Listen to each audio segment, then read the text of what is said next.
Kia ora everybody and welcome to my first Super Rugby recap of the year. In a week that we saw big statements being made, a lot of controversy and some amazing action to cap off the season. So, let's get into it. First game I'm going to review this year is the Chiefs and the Highlanders game played on Friday in Hamilton. It was always going to be a tough game with two formidable sides, both missing quite a bit of All Blacks. Damien McKenzie not playing number 10 and with Jack DeBrasini also injured, it left the Chiefs' first five stocks a little bit short, so they called on Counties Monaco centre Auburn Ledger to start at 10.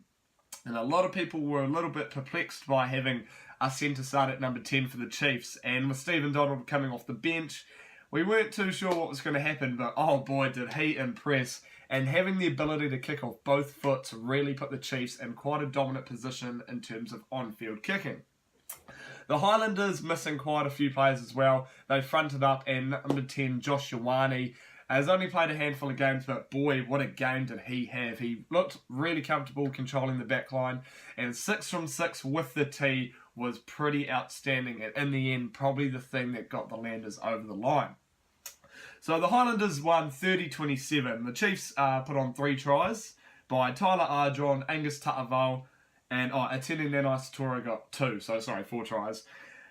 Brad Weber having the kicking tee, 2 from 4 with the boot, and then Stephen Donald the 1 from 1, and Sean Stevenson missed a long-range penalty as well. So missing 3 kicks was pretty crucial. That is 7 points down the drain, and that would have got them over the win. So I think that needs to be addressed a little bit. Yes, as I said, our first 5/8s are missing, but still need to work on those kicks. And maybe having someone like Donald on the field a bit earlier when you know he can kick pretty competently. Yeah, costly missing kicks for the Chiefs. The Landers themselves put on 3 tries to debutant Pari Parkinson. Shannon Frizzell scored a great try, and Aaron Smith coming off the bench and showing what he can do, scoring that clutch as 3rd try. As I said, Josh Ioane, 6 from 6 from the tee on Friday night, so brilliant game by him. If you look at the stats, it was a real arm wrestle, a very close game, 130 tackles to the Chiefs, 123 to the Landers. Not much in it. Chiefs missed 21, Landers missed 26. Yet again, not far apart. Another costly point was the Chiefs lost 4 lineouts, 4 of their own lineouts, which was a huge blunder. They started off really good. Nathan Harris was going good. Samasoni Takiaho came on though in the second half. Brilliant player. Just lineouts weren't really hitting the straps, especially that one towards the end, which did have a costly effect. So, unfortunate. Congratulations to the Highlanders for getting that first win. Huge game on the road as well. The Chiefs now have to travel to Canberra, which will be another tough game for them next week. So we have to go off that. Great game. Chiefs, though, quite a few work-ons. And briefly, that red card to Seo Tompkinson. Look, a lot of people are mixed on it. Most people find it shouldn't have been a red card. I'm in that same boat of people. I don't think it was deserved of a red card. It wasn't intentional. It slipped up. Yes, shoulder made contact to the head, but I feel like a yellow at most. But look, referees made their decision, and credit to the Landers for getting the W with 14 men. Second game I'm going to look at was on Saturday night at Eden Park, Blues versus the Crusaders. What a game that was. We anticipated the Blues to come in front up. We anticipated the back-to-back champions Crusaders to come and challenge them, and it was always going to be so exciting, and it was a great game to watch as well from both sides. So the Blues 22 tries to Akira Ioane, Ofa Tuingafasi, and a great try to August Pulu. Crusaders got them by 2, 24.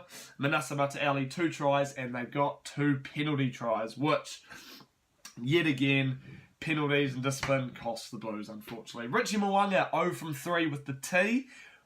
Rough night for kicking for him as well. He's very fortunate that they got the win, because had the Blues got a few more kicks themselves, they would have had the W. As for the Blues, O'Terry Black playing 10 this year. I'm a huge fan of his. He had 2 from 3 with the tee, so pretty damn good. Great game of running rugby. Amazing to see Ma Nonu back in New Zealand rugby as well. I thought he played an exceptional game at centre. And look, you look at it, the Blues dominated most things. They had 63% of possession. They had more meters, more carries, more clean breaks, but just couldn't get over the line. And in the second half, I feel as if they were the better team. Unfortunately, young bloke as Harry Plummer missed a few kicks. The poor guy. I think he's a great player, but it's a huge step up going into Super Rugby. So credit to Harry Plummer. He's a great player, and look, just keep his head up. But congratulations to the Crusaders for getting that win. But man, the Blues did front up. Unfortunately, the Blues now have to go to South Africa and Argentina, which will really test them, but I'd say they'll come back from that tour being better than ever. So, congratulations to the Satyrs for getting that win. Hurricanes Waratahs followed that game on Saturday night, and what was a true arm wrestle. Hurricanes 20, Waratahs 19. 2 tries, Artie Savia and debutant Duplessis Criffy, who I'm a huge fan of. He's a brilliant player. He's been great in the ITM Cup the Minor Team Cup for Wellington. He finally got his chance to come into the Hurricanes, and he fronted up and got that very important try. Geordie Barrett 4 from 4 with the T. The All Black selectors will be stoked with that. He himself will be stoked with that. The Waratahs only got the 1 try. A brilliant try set up by Israel Folau, which put Curtis Rona in the corner. And Bernard Foley 5 from 6 with the T was outstanding.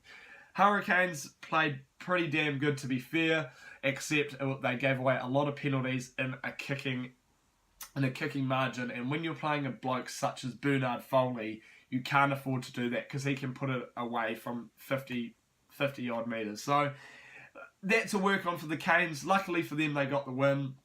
Yet again, very similar stats. Hurricanes made 114 tackles. Waratahs made 123, so quite similar. The Tars won 7 turnovers to about the Hurricanes 4, which is quite good. And when you've got a bloke named Michael Hooper in your team, you're always going to have a good stat like that. Interesting stat also, the 2 fullbacks were the 2 leading carriers for the team, with Folau having 106 metres and Barrett having 62. So they are using their fullbacks and their back 3 quite often, which I do enjoy to see. But in the end, the Hurricanes got the win in Sydney, so congratulations to them. And just a quick breakdown of the other games. Brumbies 27, Rebels 34, 5 tries to 4 in what was a brilliant game in Canberra. Great to see that Will Guinea, Quade Cooper combination back in action in Super Rugby. And I think the Rebels will definitely make the playoffs this year. Big call. But I like what I see early. When you've got Maddox as well playing fullback. Meeks had a great game. English had a great game. It was a well-oiled Rebels unit. And the Brumbies, to their credit, also played really well, but just did get that little bit outclassed by a very good Rebels side. Sunwolves 10, Sharks 45. That was a big blowover, I think, in Singapore the game was. 6 tries to 1. Robert Dupria, 6 from 6 with the T. Clinical performance from him. The Sharks had 56% of possession and managed to make something with that. The disappointing thing with me and the Sunwolves this year is you've got a bloke like Rene Ranger who can win games, make things happen playing on the wing for the Sunwolves, who touched the ball about 3 times and only made 6 metres. So to have your star winger only touch the ball 3 times is a huge disappointment. And I think that is the first thing that they need to work on, is getting the ball wide. They got trapped in the midfield a lot by a potent Sharks team and they got the ball turned over. So look, Sunwolves have a much better team this year than they have in previous years, and I want to see them do something with that. But that performance on the weekend just didn't really give me any hope. But I know they can turn it around if they use a few of their better players a bit more.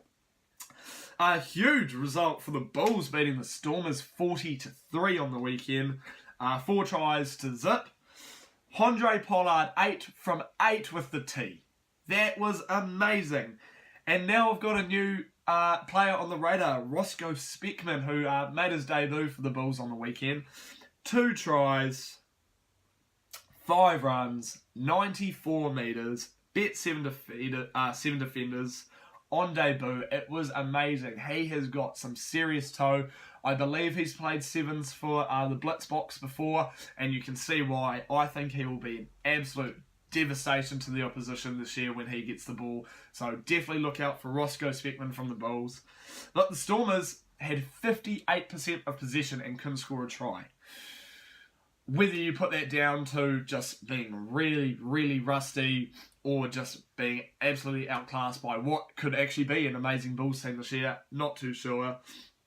They made only 78 tackles, but they missed 19 as well, which is quite a high ratio compared to the Bulls, who made 135 and only missed 12. So clinical performance from the Bulls, and they got the win 40-3. And the last game of the weekend was the Jaguares hosting the Lions, and what was another great game to watch.